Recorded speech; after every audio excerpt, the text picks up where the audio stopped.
Fully furnished house dito sa may Tagaytay. As in, bagong bahay to. Meron pa nga tong kasamang sasakyan na pick-up, wala lang dito ngayon. Meron tong lot area na 259 square meters at floor area na 325 square meters.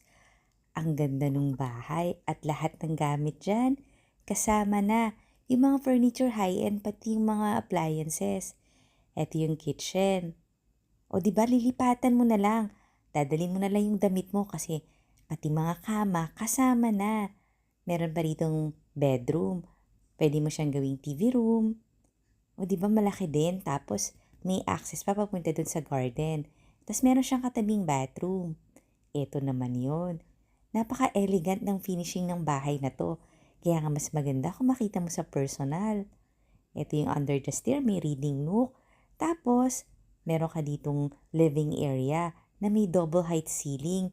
Tapos sa labas, meron ka pang waterfalls at malaking lanay. O, di ba? Ang ganda ng labas mo. Dito mo i-entertain yung mga guests mo.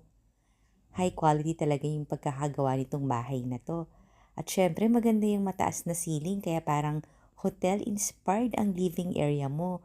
Pati nga yung mga appliances, yung mga TV, kasama na yan. At nasa loob to ng isang safe gated na subdivision dito sa Tagaytay. Malapit lang sa Skyras o sa mga pasyalan. Dito sa second floor may maliit kang sala tapos eto na yung master bedroom. Ang laki ng kanyang balcony at ayun yung street. Magandang subdivision kasi magaganda rin yung bahay.